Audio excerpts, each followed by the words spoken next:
monde, bienvenue dans le monde de Pandagne. Tout d'abord, je te souhaite une bonne année et une bonne santé. Cette vidéo sera donc la première vidéo de l'année 2021 et je t'avoue que c'est une vidéo qui me tient particulièrement à cœur puisque je vais te présenter ma série sur les chakras. Comme je te l'ai expliqué dans ma vidéo de présentation de ma chaîne, je suis assez sensible à tout ce qui est domaine ésotérique, domaine énergétique et tout ce qui est chakra. J'aimerais donc te partager dans une série sur les chakras ma vision des choses et mes opinions sur ces domaines-là. Bien évidemment, c'est un avis personnel et j'aimerais juste te partager comme une discussion. Le but de ma chaîne, c'est de partager. Et dans ces vidéos, j'aimerais pouvoir partager avec toi mes opinions et mes idées sur le domaine ésotérique et énergétique et sur les chakras en particulier. J'aimerais pouvoir faire une série. Il y a 7 principaux chakras, donc je pourrais faire une vidéo par chakra, plus cette vidéo de présentation, donc la numéro 0 si je puis dire. Et j'aimerais intégrer une dernière vidéo où je pourrais te donner une certaine interprétation des couleurs quand on les mélange. Cette première vidéo serait donc une vidéo de présentation, mais aussi une vidéo explicative puisqu'on va définir des termes ensemble. Il s'agira donc d'une série assez longue. Je vais te proposer un chakra par mois, donc par exemple, pour le mois de janvier, ce sera le chakra de la Terre, le premier chakra. Et au mois de février, ce sera le deuxième chakra, le chakra orange, et ainsi de suite. Il y a 7 principaux chakras et chacun des 7 est relié à une couleur. Donc je vais vraiment me concentrer sur la couleur. Pour le premier qui est le chakra rouge, je vais essayer de me préparer pour être dans un total look rouge. Donc je vais aussi faire une deuxième vidéo associée à la vidéo principale des chakras où je te présente comment je me prépare pour la vidéo sur le chakra rouge en l'occurrence. Il y a évidemment le maquillage, le nail art, mais je te montre aussi un petit peu ce que je porte et la signification de la couleur. Chaque vidéo sera associée à un chakra, les domaines associés à ce chakra, les parties du corps associées. Évidemment, je te proposerai une méditation chromatique. Si tu es intéressé par les domaines énergétiques et les domaines ésotériques, particulièrement les chakras, je pense que tu es sur la bonne chaîne et on va pouvoir découvrir plein de nouvelles choses ensemble. Si tu veux aller un peu plus loin, je te conseille d'aller jeter un coup d'œil sur la méthode corps miroir développée par Martin Brofman. Il a donc écrit plusieurs livres. Tout peut être guéri et Guérir par la vue en 1988.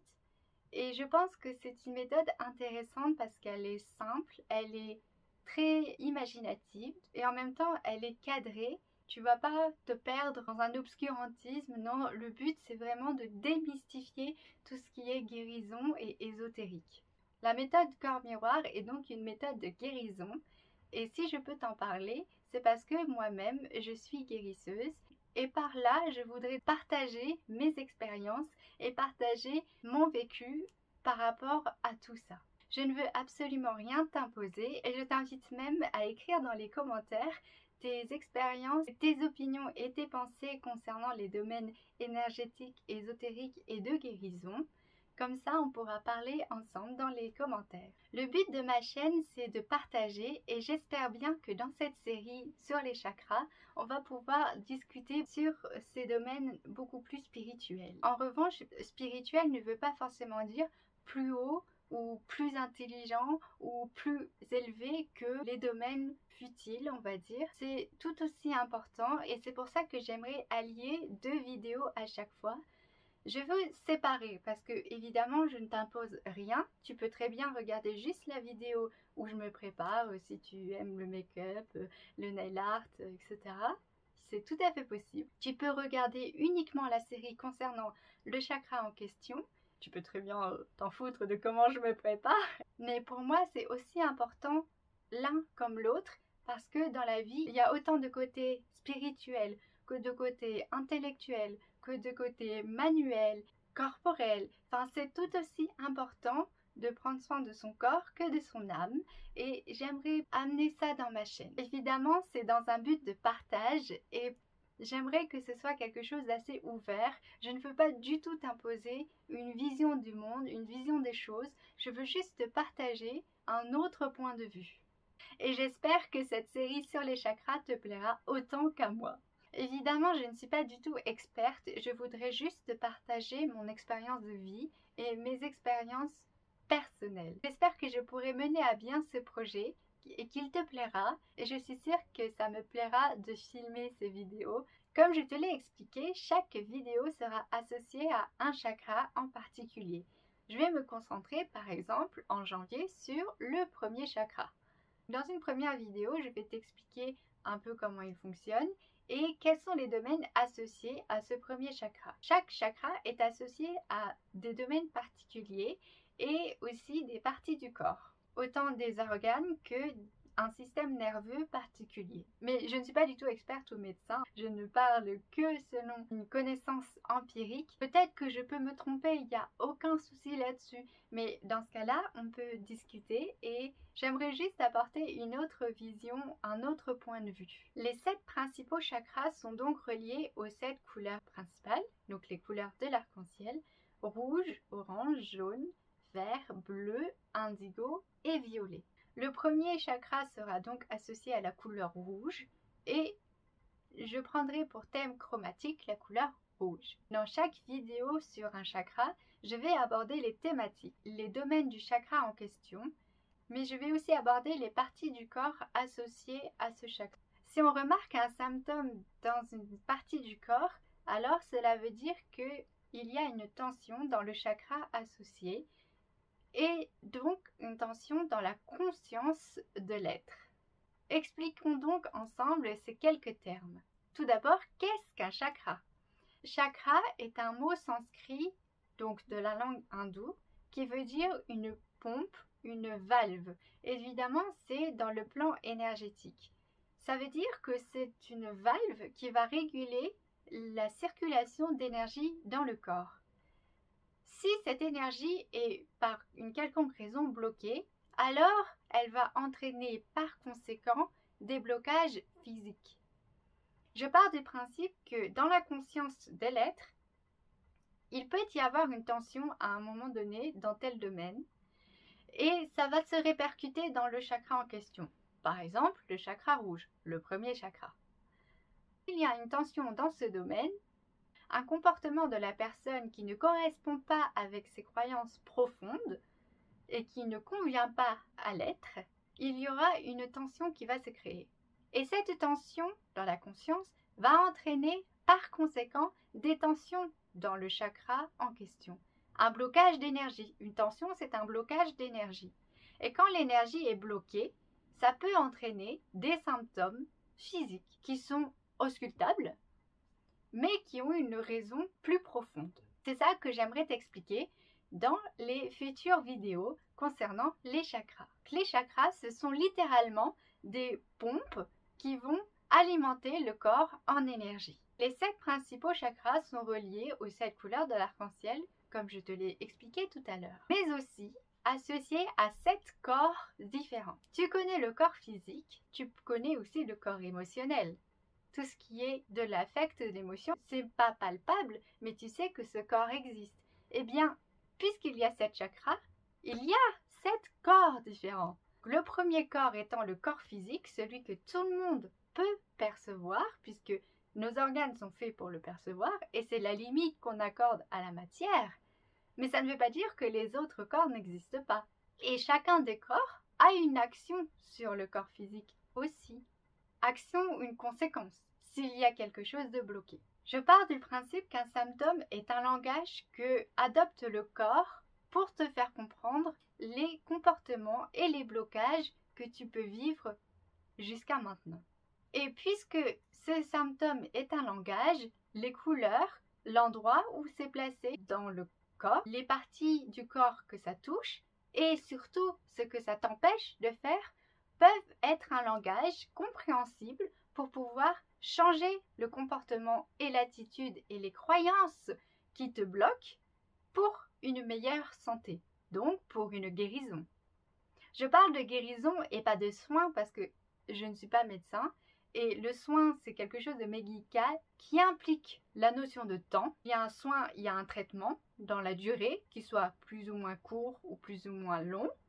Mais la guérison, c'est quelque chose d'autre. La guérison, pour démystifier le mythe de la guérison, c'est plutôt une démarche vers un état meilleur. Et par mes vidéos où je t'explique le comportement associé à chaque domaine du chakra, j'aimerais pouvoir te faire prendre conscience des comportements qui agissent sur toi et contre toi surtout. Et ne plus subir tes croyances et tes comportements qui induisent des symptômes physiques dans ton corps. C'est un point de vue. Évidemment, il peut y avoir le point de vue médical qui part du symptôme et qui remonte à la cause. Moi, j'aimerais te faire comprendre par mes vidéos, par toi-même, ce qu'est la cause et ensuite te proposer par la méditation une guérison vers cet état meilleur, vers cet état où il n'y a plus ce symptôme. J'espère que tu comprends ma démarche parce que ce n'est pas forcément évident. Je ne veux pas du tout me substituer à un médecin ou quoi que ce soit. Au contraire, je t'invite fortement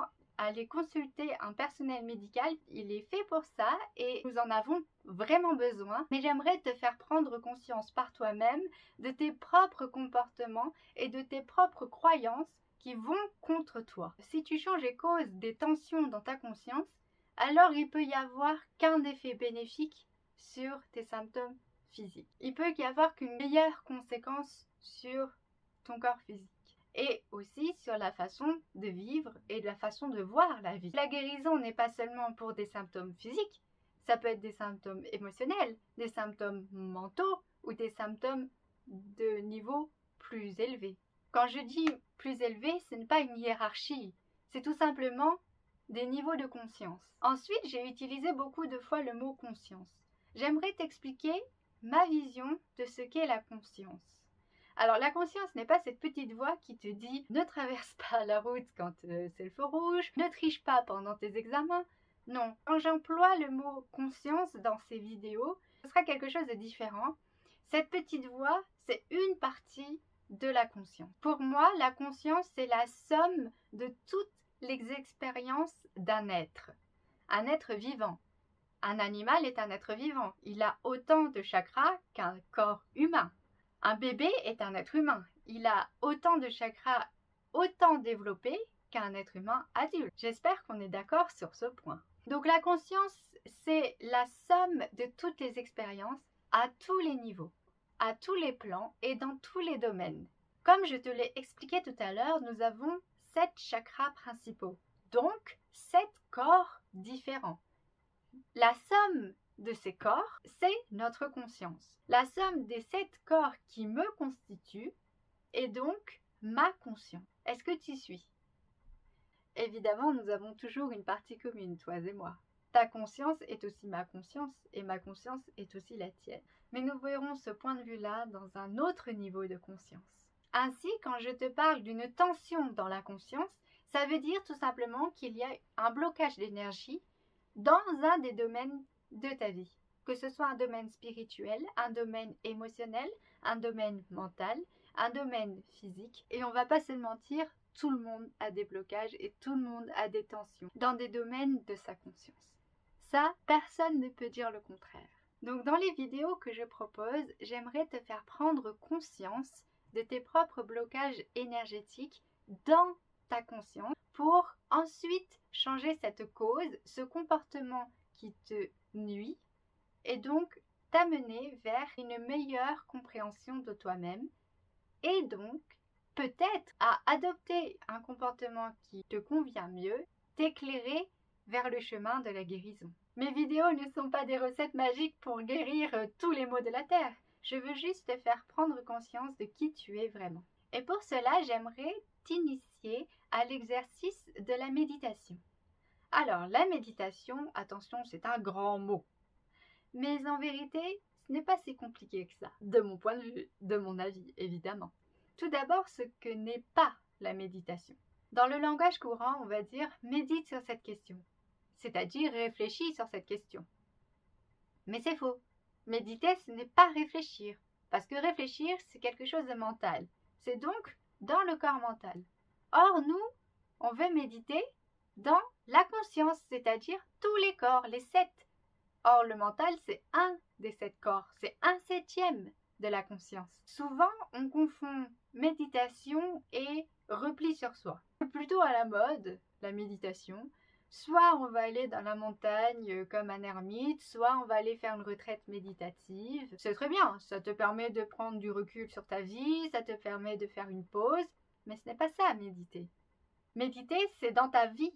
Méditer, c'est la vie, ce qui te constitue. Méditer, c'est pas une action, c'est plutôt un lieu, un espace. Pour moi, ce serait plutôt l'espace dans lequel tu peux méditer. La méditation, ce serait plutôt un état, un espace, pas une action de méditer, de réfléchir ou au contraire de ne pas réfléchir. Il y a plusieurs livres qui pourront te donner des méthodes de méditation qui, somme toute, sont très bien, mais ce sera toujours faire quelque chose ou ne pas faire quelque chose.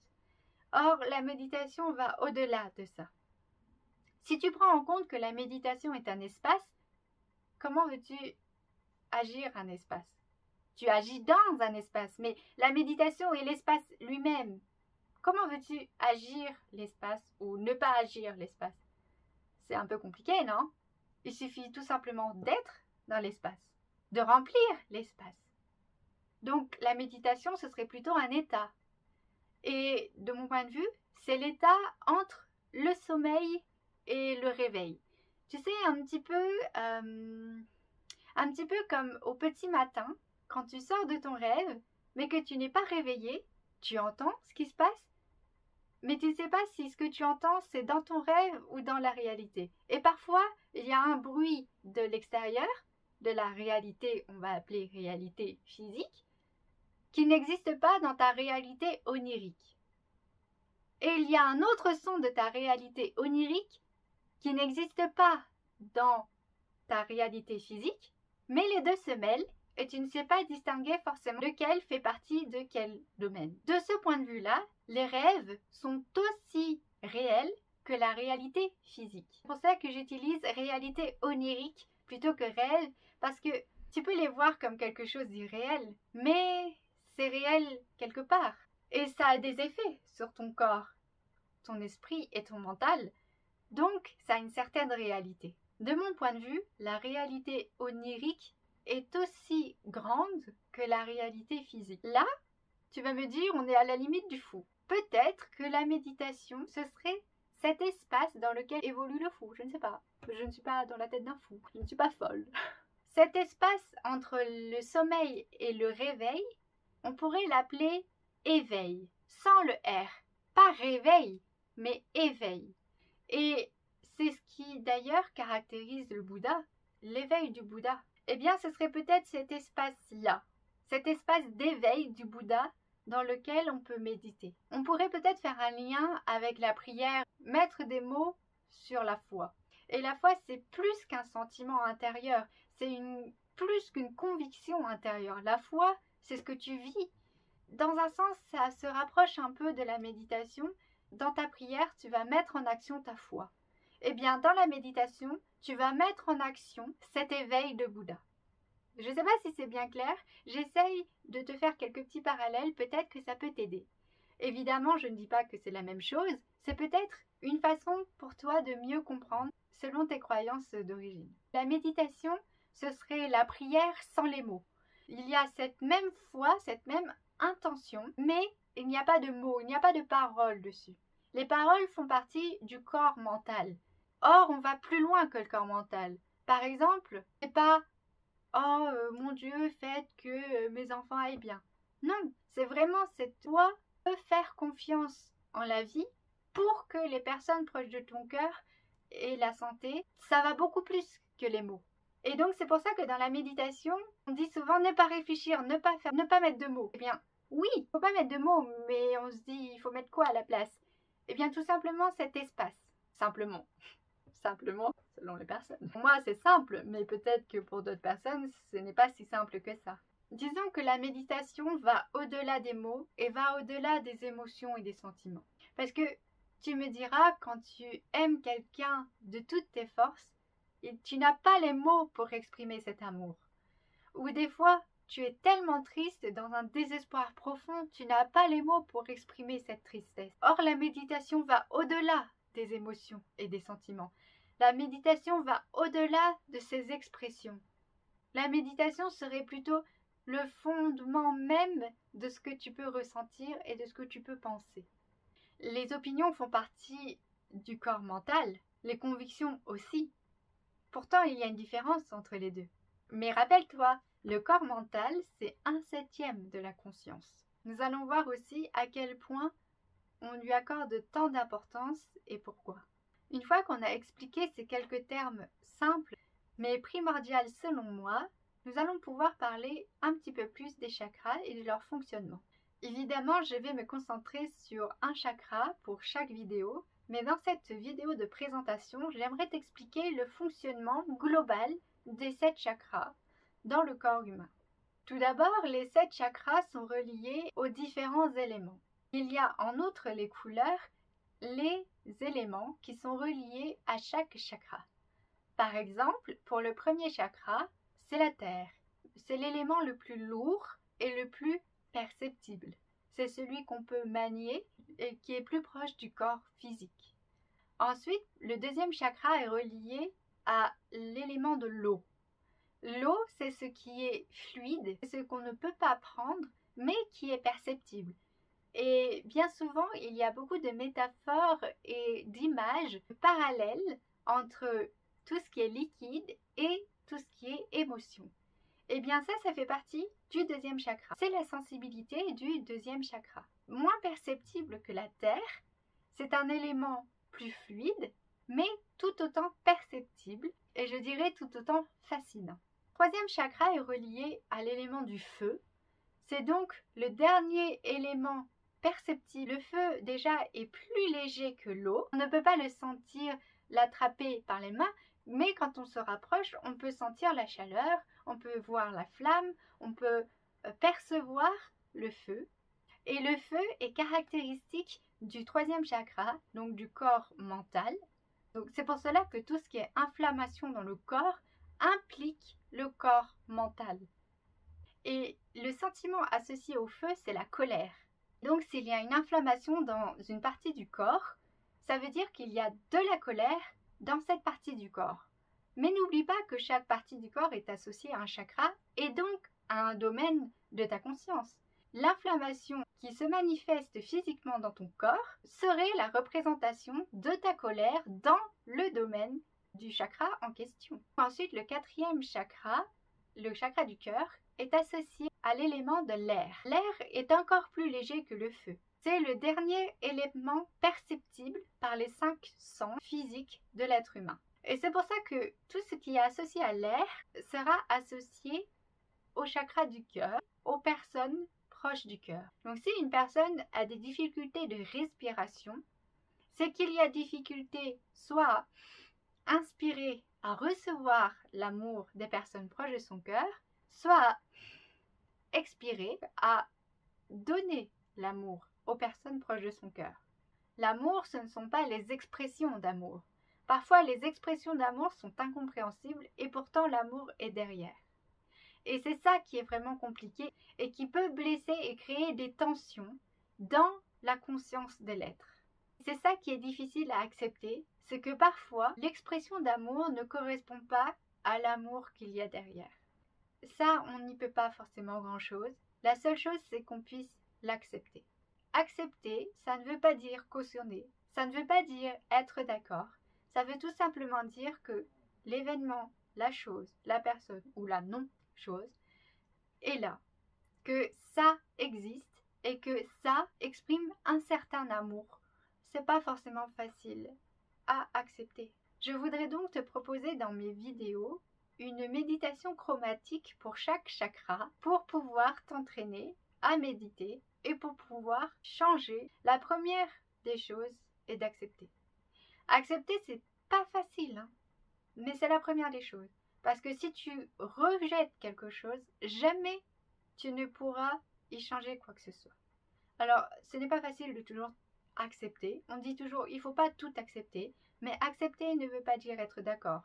Je suis totalement d'accord sur le fait qu'on ne peut pas être d'accord avec tout, mais on peut accepter tout. Accepter, ça ne veut pas dire être d'accord. Accepter, ça ne veut pas dire cautionner. Accepter, ça veut tout simplement dire que ça existe. Et accepter les événements permet de pouvoir les changer. Accepter, ça amène à une sérénité intérieure. Parce que si tu es en colère contre quelqu'un, ça ne fait du mal qu'à toi. Ce sera surtout toi qui vas empathiser. Les 4 éléments, la terre, l'eau, le feu et l'air, sont liés aux 4 premiers chakras. Et ensuite, nous avons d'autres éléments qui vont être reliés aux 3 derniers chakras. Et nous allons donc découvrir cela ensemble. Mais ne t'inquiète pas, je vais te faire une vidéo à la fin de cette vidéo sur les chakras pour te récapituler tout cela. Ensuite, chaque chakra est associé à un sens particulier. Donc le premier chakra, par exemple, est associé à l'odorat. Donc c'est pour ça que tout ce qui est relié au nez, à la fois est donc un organe de respiration, donc à la fois relié au chakra du cœur, mais aussi relié au premier chakra. L'odorat, c'est ce qui va te permettre d'assurer ta survie. Le nez est associé au premier chakra. Le deuxième chakra est relié au goût, puisque le deuxième chakra est associé à l'alimentation. Évidemment, il y a d'autres domaines associés et donc pour cela, je t'invite à regarder mes prochaines vidéos sur les chakras. Ensuite vient la vue. C'est pour cela que les yeux sont associés au chakra du plexus solaire. Le 4e chakra est relié au sens du toucher. Par exemple, si quelqu'un a des difficultés à être touché, à ce qu'on lui touche par exemple l'épaule, lui prenne la main, eh bien ça veut dire qu'il y a une certaine tension à ouvrir son cœur. Il y a une tension quelque part avec les personnes proches de son cœur. Je ne dis pas qu'il y a quelque chose qui ne va pas, hein. Je pense que tu as déjà entendu parler de la dépendance affective. Eh bien, ça fait partie de ce domaine-là. Il y a confusion entre aimer et être attaché à la personne. Et parfois, on va dire « j'aime cette personne alors que je suis attaché à cette personne ». C'est pour cela que parfois, les expressions d'amour sont peu compréhensibles. Mais il y a de l'amour derrière, là, derrière. Le 5e chakra est associé à l'ouïe parce que c'est le sens le plus fin, c'est ce qui est le moins perceptible et qui pourtant régit notre vie.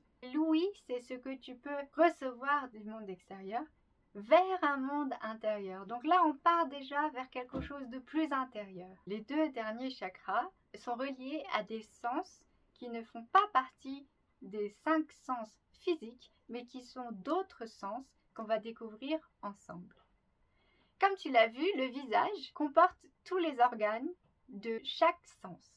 Tout simplement parce que le visage, c'est un peu ta carte d'identité. C'est ce que tu vas montrer au monde, à d'autres personnes. La façon dont tu vas présenter ton visage, ça va être la façon dont tu te places à travers le monde. Je dis à travers parce que c'est pas toi face au monde. Disons que le monde t'entoure. Donc c'est plutôt à travers. Tu vois? C'est pour ça que parfois on dit c'est marqué sur sa tête. Mais parce qu'en fait le visage est très important dans une communication. Et donc c'est pas pour rien que les organes des 5 sens sont concentrés vers le visage. Mais nous allons pouvoir développer tout ça dans les vidéos des chakras concernés. Un autre domaine associé au chakra, c'est la musique. Donc chaque note de la gamme est associée à un chakra. La première note, le Do, est la note la plus grave. Le premier chakra est associé à la note Do. Ensuite, le deuxième est associé au Ré. Le 3e chakra est associé au Mi. Et donc, tu vois, il y a un ton entre chaque chakra. Or, entre le Mi et le Fa, il y a un demi-ton. Ça veut dire qu'il y a quelque chose qui change dans la conscience humaine. Ensuite, entre le Fa et le Sol, il y a un ton. Le Sol et le La, il y a un ton. Et entre le La et le Si, il y a aussi un ton. Entre le Si et le Do de l'octave supérieure, il y a aussi un demi-ton. Donc ça veut dire que dans la conscience humaine, il y a aussi un changement. Il y a donc 2 endroits dans lesquels il n'y a qu'un seul demi-ton, alors que dans les autres, il y a un ton. Ça veut dire que peut-être, dans la conscience humaine, il y a 2 moments où c'est différent. Il y a donc 2 paradoxes que l'on peut trouver dans la conscience humaine. Le premier se situe ici, et je pense que tu l'as déjà certainement vécu. Je pense que toi-même, tu l'as senti physiquement. entre le 3e chakra qui est situé ici au niveau de l'estomac et le 4e chakra entre la poitrine, eh bien il y a ton diaphragme. Physiquement, c'est représenté par ton diaphragme. Il faut qu'il soit souple, sinon tu ne peux pas respirer. Eh bien dans la conscience, il y a quelque chose entre le chakra du plexus solaire et le chakra du cœur qui doit être souple pour passer de l'un à l'autre. C'est ce qu'on va pouvoir découvrir par la suite dans la série sur les chakras. Peut-être même que je pourrais faire une vidéo consacrée à ce paradoxe parce que c'est très important. Le paradoxe entre sa personnalité, c'est-à-dire je peux, je veux, je suis libre d'eux, et le paradoxe avec le chakra du cœur, c'est-à-dire les relations avec les personnes proches de notre cœur. À quel point je peux être libre? Le pouvoir, c'est quelque chose de double. Je peux, j'ai la capacité de, mais pouvoir, c'est aussi j'ai le droit de. Et c'est ce paradoxe-là qu'il y a entre le 3e et le 4e chakra. C'est ce qu'on ressent dans la conscience. Est-ce que je me sens contraint par les autres? Est-ce que je me sens libre par rapport aux autres? Comment je me place dans les relations? C'est ce paradoxe entre l'individualité de l'être et les relations humaines. Et se placer dans ces relations, ce n'est pas si simple que ça non plus. Et c'est ce paradoxe-là que l'on vit lorsque l'on est entre le 3e et le 4e chakra. Le deuxième paradoxe de la conscience se trouve ici.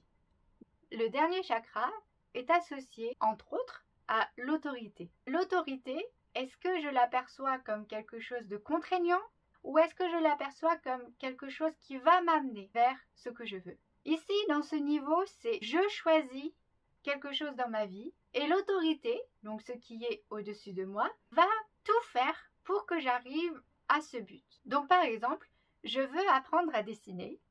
Mes parents, qui ont bien compris mon objectif d'apprendre à dessiner, m'amènent à une école d'art. Donc je vais suivre des cours dans une école de beaux-arts, mais j'aime pas du tout.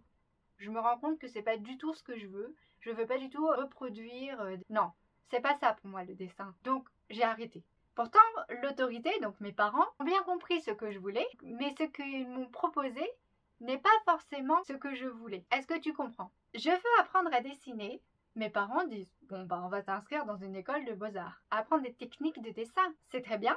Mais moi, je voyais pas du tout le dessin comme une reproduction de la réalité. Moi, ce que je voulais, c'était transcrire ce que j'avais dans la tête, parce que tout le monde peut voir le vase, mais tout le monde ne peut pas voir ce qu'il y a dans ma tête. Donc c'était beaucoup plus intéressant pour moi de dessiner ce que j'imagine que ce que je vois. Donc tu vois, l'autorité, donc mes parents, est une autorité bienveillante qui a voulu m'aider dans mon entreprise d'apprendre le dessin, mais qui m'a proposé quelque chose qui ne convenait pas avec ce que j'avais choisi. Donc ensuite vient le cours de dessin que je voyais comme une contrainte. Il fallait que tous les mercredis après-midi, pendant 2 heures, j'aille suivre ce cours que je n'aimais pas. Or, de base, l'autorité a voulu m'offrir quelque chose qui était en adéquation avec ce que je voulais. Donc c'est ça, c'est comment on vit l'autorité. Est-ce que c'est une autorité bienveillante ou est-ce que c'est une autorité qui va juger et qui va contraindre? Et c'est ce paradoxe-là entre l'autorité et l'autonomie qui va définir ta réalité et définir ta vision de la vie. Ici, c'est donc le deuxième paradoxe que rencontre l'être humain dans son expérience de vie. C'est pour cela que la conscience, c'est la somme de toutes les expériences que peut vivre un être humain. Chaque chakra est associé à un champ de conscience. Un champ de conscience associé à des domaines dans notre vie. C'est en vérité l'expérience qu'on en fait dans notre incarnation présente. Dans ma conception, il y a quelque chose, peut-être qu'on va appeler âme, qui survit après notre mort et qui va se réincarner. Évidemment, il y a des modalités différentes selon les incarnations, tout ce qui est physique, émotionnel, mental, attache terrestre, tout cela est différent. Pour moi, il y a une partie qui subsiste et qui veut vivre des expériences à travers ces incarnations. Évidemment, tu n'es pas obligé de croire en ça non plus, tu n'es obligé de croire en rien de ce que je dis, mais je te partage une opinion que j'ai de la vie. Voilà. Tout ce que j'ai pu t'expliquer, tout ce que j'ai pu dire sur les chakras, les domaines de conscience, les champs de conscience, etc. Pour moi, c'est aussi relié à une polarité dans le corps, les corps même. Jusqu'à maintenant, je t'ai parlé par strate, la base, puis le deuxième chakra, le troisième, le quatrième, le cinquième, le sixième et le septième. Ah oui, je t'ai même pas dit où c'était placé. Le premier chakra est placé à la base de la colonne vertébrale. Donc là, actuellement, je suis assise dessus. Le deuxième chakra est situé à 2 doigts en dessous du nombril. Le troisième est situé au centre de l'estomac. Le quatrième est situé au centre du cœur. Le cinquième est situé à la base de la gorge. Le sixième est situé au centre du front. Et le septième est situé au-dessus de la couronne. C'est pour ça qu'on l'appelle le chakra de la couronne. Chaque corps peut être lu selon une polarité. La polarité, ce serait tracé à un espèce de trait imaginaire ici, droite et gauche. Si tu es droitier, le côté droit va être le côté masculin, le côté yang, le côté action. Le côté gauche, ce sera le côté féminin, le côté yin, le côté émotion. Reprenons ce que je t'ai expliqué tout à l'heure. S'il y a un symptôme dans une partie du corps, il faut prendre en considération la partie du corps qui est touchée par ce symptôme et donc le chakra relié à cette partie du corps. Tu vois le cheminement que je fais? La partie du corps est associée à un chakra. Le chakra est associé à des domaines de conscience, des champs dans la conscience. Il faut prendre en compte le chakra associé, les domaines de conscience associés à ce chakra et en dernier, la polarité. Est-ce que ça se situe dans le côté droit ou dans le côté gauche du corps, sachant que dans le cerveau, c'est inversé. Si tu es gaucher, c'est l'inverse. Ton côté gauche sera donc la partie directrice, le côté yang, le côté masculin, le côté action. Et le côté droit, ce sera le côté féminin, le côté yin et le côté émotion. Quand on veut comprendre le langage des symptômes, il est important de prendre en compte la polarité pour être encore plus précis dans l'interprétation qu'on pourrait en faire. Si tu prends en compte cette polarité, c'est donc très important d'être centré. Et centré, c'est aussi bien horizontalement que verticalement. C'est pour ça que la colonne vertébrale est très importante dans la construction de l'être. S'il y a une difficulté dans la colonne vertébrale, ça concerne directement les os, la structure de l'être, et aussi sa polarité. Donc, il y a une difficulté entre le agir et le ressentir, entre la volonté et accueillir. C'est certainement difficile pour cette personne d'allier ses actions à ce qu'elle ressent vraiment. Parfois, c'est difficile d'associer ce que l'on veut, ce que l'on désire et ce que l'on fait vraiment avec ce que l'on ressent. C'est toute la difficulté et toute la complexité de l'être humain. La polarité existe tout simplement parce qu'il y a du masculin et du féminin dans chacun de nous. Évidemment, il y a un côté qui domine, ce qui fait que je suis une femme et ce qui fait que tu es une femme ou un homme. Mais moi, en tant que femme, j'ai aussi un côté masculin. Et toi, en tant qu'homme ou femme, tu auras aussi un côté féminin ou masculin. Les deux existent en nous et l'équilibre des deux crée une stabilité de l'être. C'est ce que nous allons pouvoir découvrir avec les vidéos sur la série des chakras. Le but des méditations que j'aimerais te proposer, c'est d'harmoniser les domaines du chakra en question, mais aussi de recentrer ta polarité dans ce domaine. Parce que la polarité touche tous les chakras et tous les domaines de conscience. Il faut allier à la fois ce que tu fais et ce que tu ressens. Et c'est pas du tout un jugement de valeur que je fais quand je te dis que au moins dans un des domaines de ta conscience, tu n'es pas polarisé.